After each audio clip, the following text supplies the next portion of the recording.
I know. My name is Mitchell McNaney, and I spent the last 2 years of my life studying leadership and youth ministry in specific. I want to thank all of you for being here, classmates. Thank you guys for putting up with me this last year. Parents, thank you all for being here. Pastors, thank you guys, because 2 years and specifically the last year, it's hard to summarize all that God did in your life in about 7 to 9 minutes. But I hope you all pick up what God did in all of our lives through this program and through what happened. So thank you for letting us be here, and thank you for being here listening to us now. But that being said, CPLC has taught me a lot about myself. Taught me a lot about what I'm good at, what I'm not so good at, and what things make me angry, what things make me happy, what I love, what I don't like, and it's taught me a lot. I think one of the biggest things that it taught me and helped me to recognize about myself is my attitude towards failure and my attitude when things don't always go exactly as planned. There was one night where I got to speak at youth, which was awesome, and I love that, so thank you for that opportunity, Bruce. And the night went great.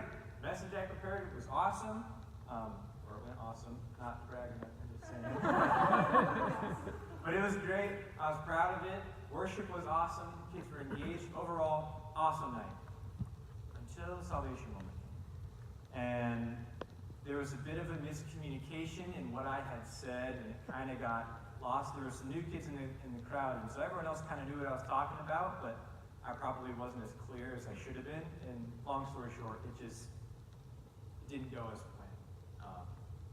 And so despite how well the rest of the night went, I beat myself up about that one thing the entire the end of the week. I couldn't get over it, and it just kind of ruined the whole rest of what had happened for me. And I realized that that's not the attitude I should have. And through conversations with pastors, conversations with my classmates, and through different leadership corps and stuff, I realized I got to change my attitude on that. And I realized I need to be thankful for what happened, thankful for what went well, and hold on to that and be thankful for it, but not to forget what went wrong, but to remember it and learn from it. I can tell you now, I definitely will be crystal clear on my salvation calls for the rest of my youth ministry career. So that opportunity, as a buddy of mine in Omaha, who is my foosball sensei, as I like to say, says, you're not losing, you're learning. And I want to take that to heart. But as much as I learned about myself, I learned a lot about God as well.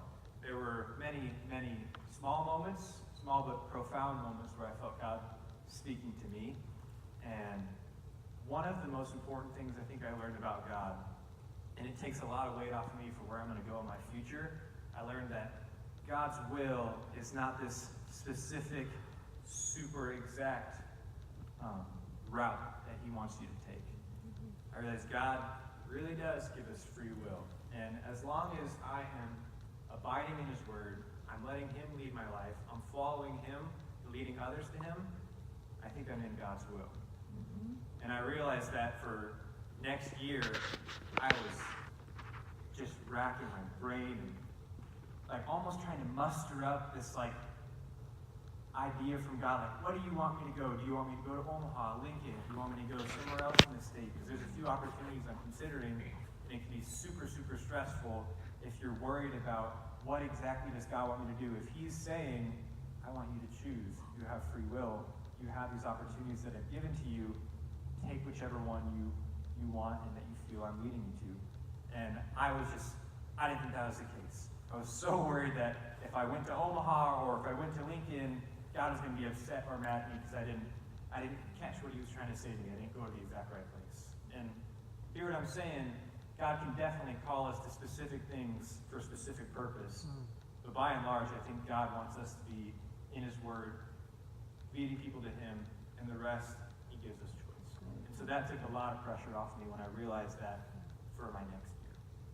But throughout the course of the year, let's not get too far ahead of ourselves and talk about next year. There's a lot that I learned during CPLC as well. And specifically, there was a leadership corps that Amanda led actually really clarified something in my life that I struggle with hardcore, and that's the concept of calling. If you don't know what calling is, I didn't either for a long time.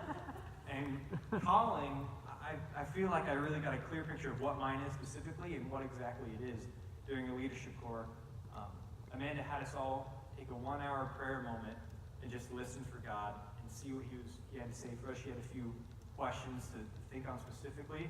It was during that moment where I felt just this inspiration and motivation. I could see myself leading kids to Jesus, taking them from where they are now in their attitude of faith to a place where they have never been before, and just seeing a generation come to know God in a way and be passionate for him in a way that hasn't been seen before.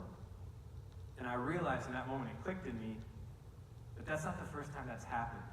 There's been many, and Bruce talked about those Monday night prayers. Lots of moments during there were of like 30-minute plus prayer moments where I felt God give me that inspiration. And I realized that's what a calling is. A calling is the desires and the passions that God gives you to pursue something. So thank you for that, Amanda. Nice job leading that. But yeah, it really helped me out, especially going into the next stage of my life, knowing what my calling is, what my purpose is. Bruce, I want to thank you because last year I felt that youth track was one of the most valuable things for me. And again, exact same thing. Super, super valuable. And I feel like 50 to 70% of what I learned in youth track is literally just observed from you. And what you've done for you, and I thank you for that. One of the things that I've observed in you that you feel is a value is consistency in the community, in the family, and in the kids that you're investing in. And I learned, and I can see literally the fruit of what Bruce has done, being consistent in their lives, consistent in the schools, consistent in the communities, and the effect it's had.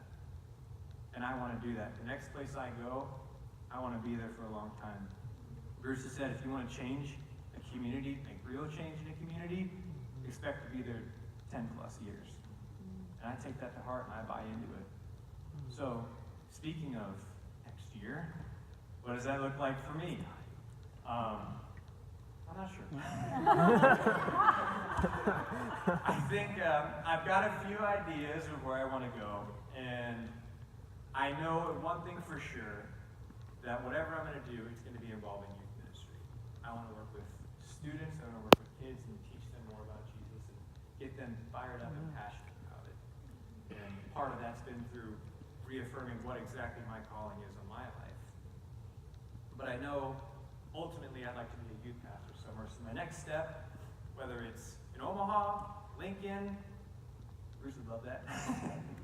Omaha, Lincoln, or somewhere else, I know that it's going to be a step that takes me closer to that goal. But regardless, past 2 years of building a solid foundation and building leadership skills, youth ministry skills, all the skills that you could think of that are church-related, I have a super solid foundation that will last me a lifetime that I can take wherever I go. And for that, thank you CPLC, thank you leaders, thank you Bruce, classmates, and parents that have allowed your students to be here and pour into my life as well. Dad, thank you for helping get me here. I appreciate it. Yeah, thank you guys. That's great.